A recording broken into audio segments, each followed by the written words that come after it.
ادامه برنامه‌های رادیوی فرهنگ.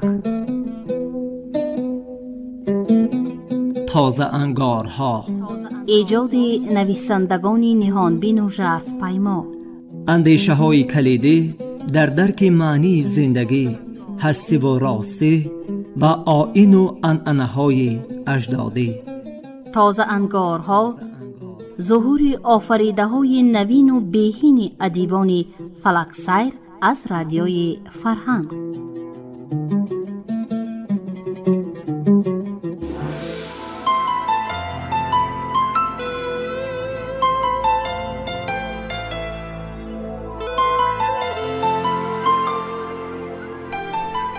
السلام علیکم شنوندگان عزیز.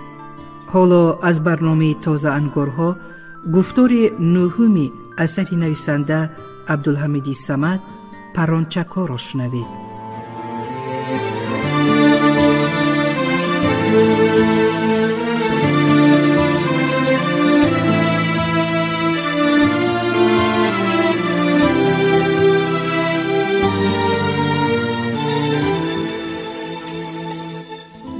استاد حکیمی روزهای نخستین تحصیل ما را هشدار داده بود که از همین خصلت پست افلاس برحذر باشیم، زیرا از سخنچینی و شورانگیزی کسی نیکنام نشده است.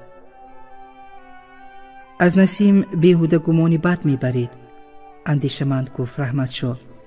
وای این خیل آدمی پلید نیست. آشنو، از آدمی خپک ترس. آب بر این استگی کاخ چنان میگذرد که بیخبر میمونی. کلام گرانه گفت سهراب و علاوه کرد: خیر، به فکر تو این خبر را کی رسانده است؟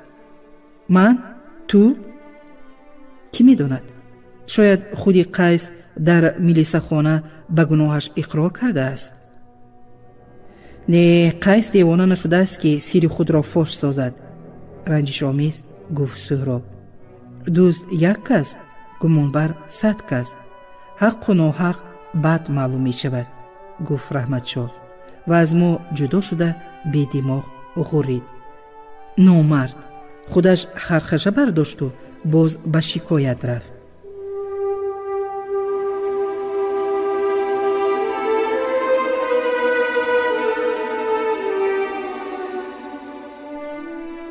سحری روز دیگر دیکن نسیم را نزدش خواند.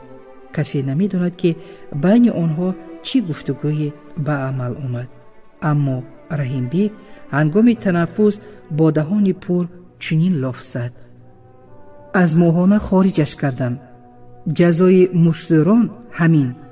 من بعد قدمش را دانسته می ماند. به ماهانه کو روز نسیم می گذرد، لیکن این کردار تو را یک عمر بدنام می کند. آخر شما باز 4 سال دیگر با هم وا می خورید. آمیرانه گفت رحمت شاه.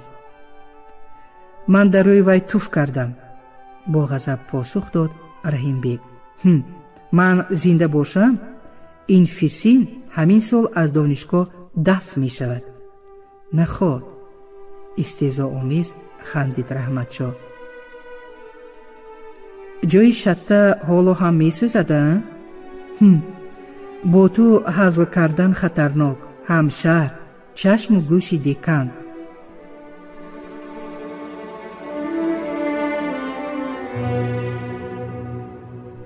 زنگی در آمدن صدا داد و آتش این ماجرا نیز خاموش گشت. پس از این نیزا هم در رفتار و گفتار نسیم دیگرگونی پیدا نشد.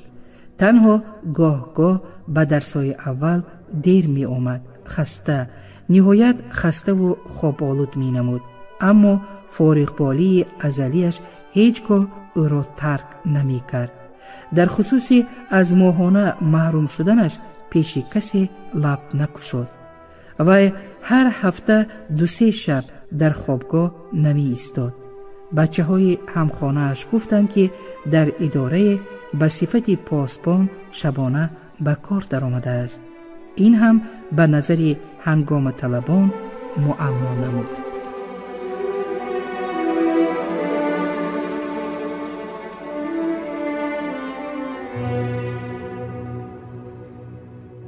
زنگ صدا داد. دانشجویان به صنف در آمده با نظام در کرسی ها نشستند، ولی از استاد حکیمی هنوز درک نبود. این حادثه غیر چشم‌داشت حساب می شد برای ما. اصلا حکیمی مثل بعضی آموزگاران جوان که به خوابگاه آمده با بچه ها شنوخیز، هزل و شوخی، بعضا نوشانوشی هم می کنند، به ما نزدیک نیست. گاه هم اگر استاد لکات می شود یا خستگی ما را به اینابت می گیرد که لحظه آخری درس درباره آداب معاشرت، گفتگو در معرکه ها، مدنیت خوراخوری صحبت می آراید. مدنیت آدم را از طرز راهگردی، سلام کردن و خوراخوریش هم دانستن ممکن باری گفت او. بعضی ها دقت شده به معلمان سلام کردن می خواهند. این از روی آداب نیست. فرض کردیم که آدمی کلان به شما دست دراز نکند. شما در بین آب و آتش می مانید. شرمنده می شوید. سلام دادن قرض انسان است، ولی دست دادن به اختیار کلانسالان. پیش از آدمی کلانسال هیچگاه برای سلام دست دراز نکنید. این سخنهای معلم هدفی داشتند. دیگرها را نمیدانم. هنگام از این خصوص حرف زدن او رحیم بیگ بی‌ضابطه شد. نگاهش را از معلم گریزاند و خجالتمند سر به پایین افکند. استاد هم رموزگیرانه گپ را به دیگر طرف کشید. فرضاً در سر میز یا گرد دسترخوان در روبرویتان جوانی نشسته است. به نظرتون کاسه های آش اوگرو میمانند. ها، آش اوگرو. جوان به هیچ کس اعتبار نداده سراسیمه، گویا در بینای عمرش خوراک نخورده باشد، آنچنان آش اوگرو را فرو بردن میگیرد که صدای فرفورش را اطرافیان هم میشنوند. یک وقت میبینید که اوگروی نوی بر این باریک و دراز پیچتاب خوران گاه به بریرو، گاه به لب و نوگی بینیش رسیده، مبالغه هم باشد، حتی در گرد گردنش یک تاب خورده، آب خوراک سر و لباسش را داغدار کرده. مگر دیدن این منظره خوش است؟ معلوم می شود که این جوان از کوچه آداب و نزاکت تناول خوراک نگذشته است. چی جای پنهان داریم؟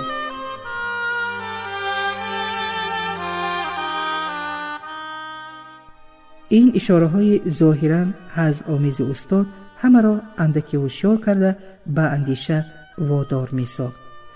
واقعاً نه در هر عائله به آداب و نزاکت سر دسترخوان نشستن و خوراخوری فرزند اعتبار می دهند و بعضا آدمی خوشصورتی را می بینید که سر و لباس آزاده به تن، صاحب معلومات عالی است، ولی فراست شنوخیز، آداب معاشرت و نانخوریش غش آور است.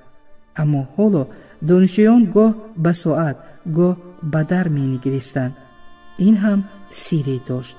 معلم حکیمی روز نخستین تحصیل نزد ما چنین شرط را گذاشت: اگر ما دانشجویان 5 دقیقه از درس دیر مانیم، بهترش به صنف ندراییم.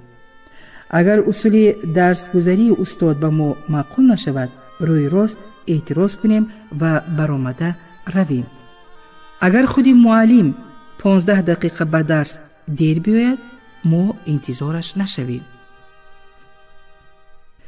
در طول قریب 1 سال تحصیل تنها لطافت مراتبه، این هم ماهی اول بود، از درس معلم دیر ماند. وی آهسته در را نمراخ کرده به صنف وارد شد و نوگ پا 2-3 قدم نهاده بود که معلم عینک از چشم گرفته سویش نگریست. ببخشید معلم جان، در خواب موندم، تبسم کنان گفت لطافت. رفته باز کم ترک دیگر بخوابید. خواب چیزی خوب است، به سلامتی آدم فایده دارد. همچنان با ملایمت جواب داد استاد و عینک به چشم گذاشته باز درسش را ادامه داد. بعد این واقعیت تا امروز نه معلم از درس دیر مانده است و نه ما، حتی لطافت هم.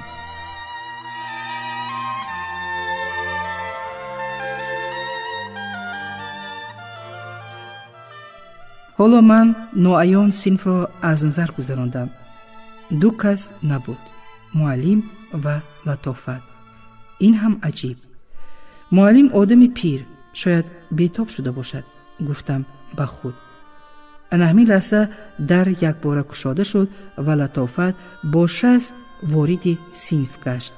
او از غایت شادی دیر ماندنش را هم فراموش کرده بود. هیچ کس یگان مرتبه او را به این انداز خوشبخت و خوشحال ندیده است. دخترک خرامان قدم نهاده نزد نزاکت آمد و خود را روی کرسی پرتافت.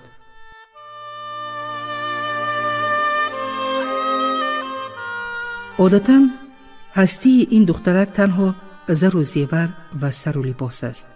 وی مدام از متاعهای کمیاب لباس دوزانده می پوشد که دیگر دختران آرزویش را هم نکردند و مبادا در تن دختری همرنگ لباس خود را بیند، بی دماغ، دلتنگ، حتی خشمگین می شود و دویم باره آن پیراهن را نمی پوشد. روزی صاحب یگان چیزی نو شدنش برای وی بزم است. این خیل روزها قریب هر هفته، هر ماه در حیات او روی می دهند. و اون روز از خرسندی در کرته نمی غنجد و به زمین چی خیل پای ماندنش را هم نمی داند.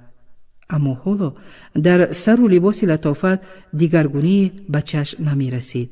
در تن پالتوی ماهوتی جگر رنگی، گریبانش پوستی سمور، در سر کلاهی زنگاری سگابی، در پا موزه سرخ داشت.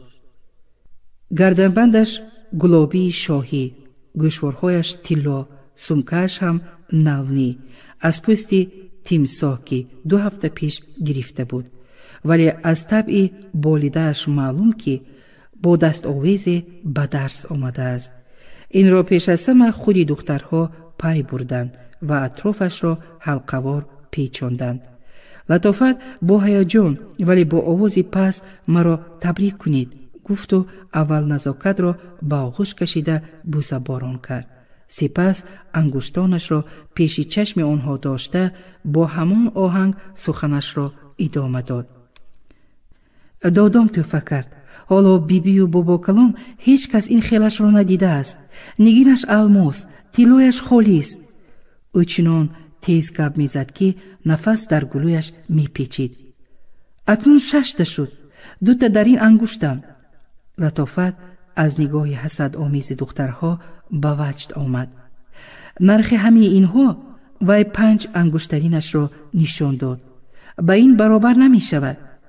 یک ماشین عادی هم نه، یک ژیگولی است. او به انگشتری که نگینش در پرتو نورهای آفتاب سحری با هزاران رنگ جلوه میداد حریصانه نگریسته خندید. نزاکت، تصور میکنی در همین انگشتک یک ژیگولی؟ دل آدم را واهمه پخش میکند. حاضر پدرم مرا با ماشینش آورده فروورد. یگان پاسپون کی را کنید. مسخره آمیز لقمه پرتاف گلسارا. احتیاط نیمی حیات است گونه. مال دنیا زر و زیور به آدم هیچگاه خوشبختی نآورده است. انگشتت کو گپ نی. میترسم که یگان دوست دستت را از آرنج نبرد. این گپ خونو که از دهانت باد برد بخیل. آیسته پیچ راست لطافت، لیکن اندامش لرزید. گپشم خودش بر این خونوک زهری زقوم. غرغر کرد او و پس از فرصتی به نزاکت گوشکی کرد. دودم هم سحر ترسون. یگان کاوالری خوشدار ماشیندار یافتن لازم. لطافت خریدارانه به قیس که دستانش را تگی فوکش ستونوار مانده از پس عینک نگاه کرخت و سردش را از دخترها نمی کند چشمک زد. نصیب باشد یگان روز ما هم به مراد می رسیم. خمیازه کشیده آواز برآورد رحیم بیگ. آرزوی نیک نیمی دولت، شکرخند به لب گفت لطافت و با اشوه افسود. کاش که تیزتر توی شود. انگشتری تویانه را خودم برای شما میابم. نه، اول ماشین گیرم. سخن لطافت را برید رحیم بیگ. توی زنگیری نمی گریزد. او خدا، عقل و هوش این بچه فقط به ماشین بند، گفت رنجش آمیز نزاکت و جگات انداخت. رحیم بیگ تناب گپ را به دیگر طرف کشید. به مکتب شبانه شافری داخل شدم. حجتش را گیرم، بس. راندن را قیس یاد می دهد. او اکنون سوی نزاکت چشمک زد و تملق آمیز خندید. پخند، پدرت الکی ماشین خریدگیست. کیها هر روز چشمش برای تو چار است. ابرو گریه انداخته گفت نزاکت. ماشین چی که را دارد؟ برای تو هواپیما می خرد. با یک جوان 40 هنر کم. به صحبت شریک شد قیس. ایها، من هینی 14 ساله بودنم ماشین می راندم. شوفری پخن یاد داد. او بناگو چنان خندید که آبی کفالوده دهانش از بین لبهایش پاش خورده بر روی و پیشانی رحیم بیگ برخورد. یک مرتبه گاوی را چنان کوفتم که توپ بر این به هوا پرید و افتاد و در 1 دقیقه جان داد. دعوا؟ کی دعوا میکند؟ 100 گاو میزدم، کسی طرفم کج نگریسته نمیتوانست. دعواگر روزش را میدید. پارسال این ماشین را پخن خرید. قیس لحظه خاموش ماند. او با صلابتی خاصه موی جنگلش را شانه زده، سپس با افتخار نقلش را ادامه داد. به نزدیکی اسب سفید کلام میگیریم. سرخش به دل زد. چندگیر. ناگاه در نیمراه شد و رشته صحبت آنها را برکند. دانشجویان پین داشتند که استاد حکیمی می درآید و برای احترامش از جای برخستند. نه، کاتبه دکان، زنی میان عمر، لاغر که مدام از سرکاری شکایت میکرد، سرخلان و جدی پیچی راست. ان همین خیل به ترتیب خاموش نشینید، کتاب خونید یا آهسته برآمده روید. داملا حکیمی بیتاب شدند، گفت او و برگشت.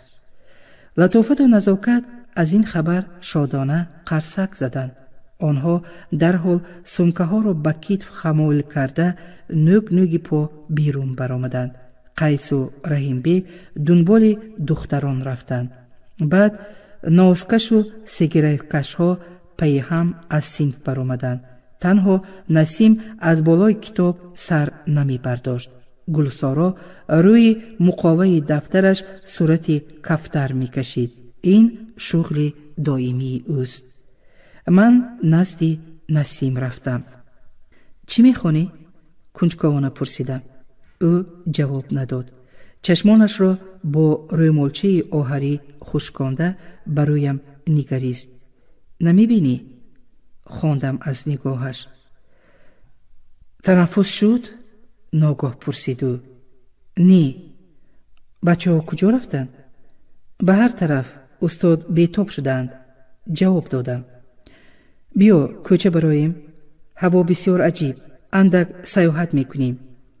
نسیم خاموش کتاب به کتابدان گذاشت و از جایش برخیست.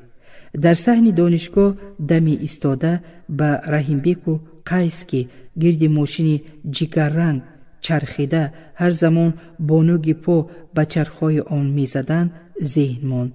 قیس در ماشین را گشاده به پس چنبر نشست. سیگارت درگیراند. بعد مروت را تاب داد و صوت و نوای لیلی جان بلند شد. رحیم بیگ بالاتای چنگ شیشه های ماشین را پاک می کرد. رحیم بیگ عاشق زار شده است. آواز نرم نسیم به گوشم رسید. او هنوز هم چشمان پرخیالش را از آنها نمی کند و لبانش پیر پیر می پریدند. عاشق؟ با کی؟ تو از کجا دانستی؟ به ماشین قیس. غیر عادت بی ملاحظه جواب داد نسیم و در لبانش خنده نقش بست. اصلا رحیم بیگ رو خسرو و ماشین قیس رو شیرین گفتن ممکن. او پیشانیش را مالیده دمی خاموش ماند. من اکنون جواب دادنی بودم که باز گفت: آدم هم به یک چیزهای دل می بندد که به فکرم این بچه شبهای دراز درباره این ماشین فکر می کند و بس. درباره نزاکت می گفتی باور می کردم. این سخنی پیسخند آمیز یک باره از دهانم برآمد و پنداشتم که نسیم اکنون گنگ می شود، ولی پیافش بی تغییر ماند. او هیکلوار راست ایستاده به چنارزار که یک سیله مینه به شاخ و نوده ها نشسته از حرارت آفتاب بهره برده بال و پرزنان نغمه سرایی داشتن چشم دواند. من در دل شاد گشتم که تیرم به نشان رسید. دمی نسیم به درون زد. تو گمان داری که رحیم بیگ نزاکت را دوست می دارد؟ با شکرخند پرسید او. مردم بیهوده تو را گرنگ نمی گفتند، جواب دادم و مسخره آمیز خندیدم. همه می دونند که آنها عاشقند. تیرمو توی می کنند. راستش از ملایم خونکی نسیم قهرم آمد. چی؟ تو از این خبر نداری؟ خبر داشتن از باور کردن فرق می کند، آرامانه گفت نسیم و موی به بالای چشم همایل گشتش را با پنجه به قفا برد. شخصا من باور دارم که رحیم بیگ بیشتر به درد ماشین مبتلا گشته است. قهرت ناید؟ او به من چشمک زد. تو هم گاه گاه گرد این ماشین پروانه می شوی، گفت و در حال تنابی سخن را به دیگر سو کشید. و یگان مراتبه از صدق دل نام نزاکت را به زبان نمی گیرد کو؟ سبیل مانده عاشقی هم درد هرینه هر خیل است. آدم را به یک راههایی می برد که یقین در خوابش ماشین می بیند. علمم به غضب پیچید.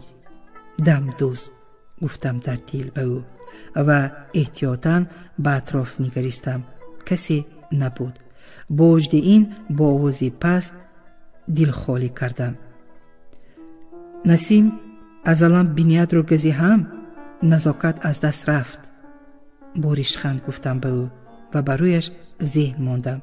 آرام بود. حسدخوری کار مردان نبود.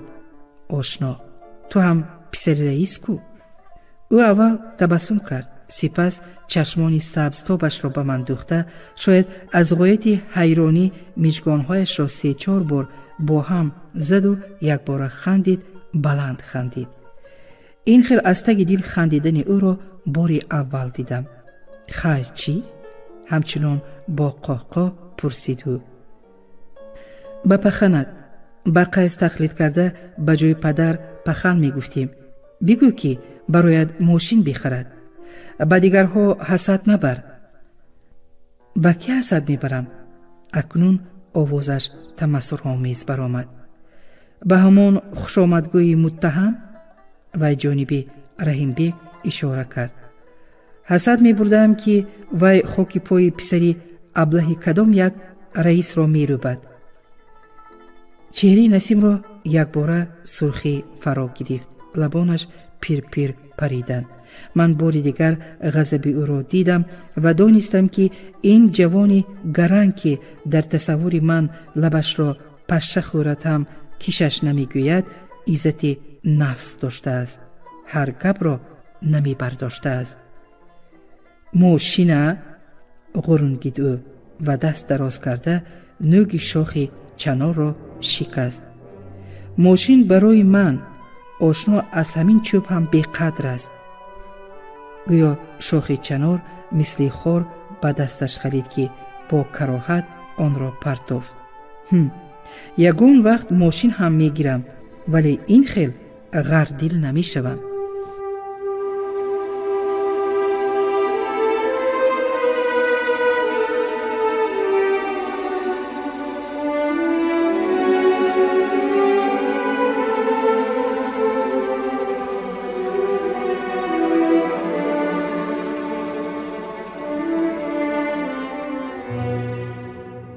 من از غایت حیرانی مدت زبان بسته برای او نگریستم.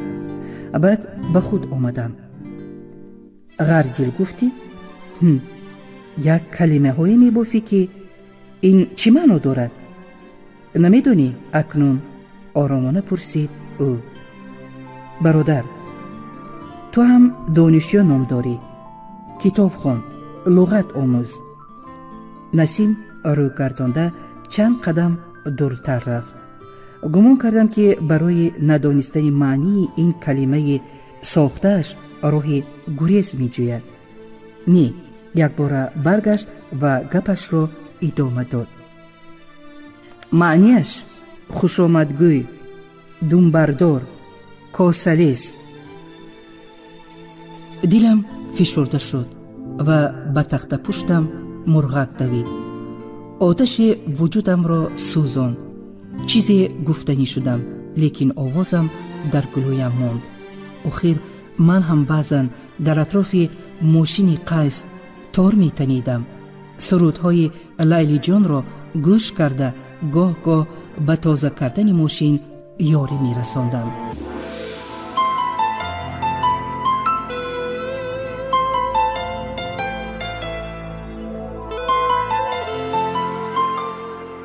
شما از برنامه تازه انگارها گفتار نهم اثری نویسنده عبدالحمید صمد پرانچک‌ها را شنیدید.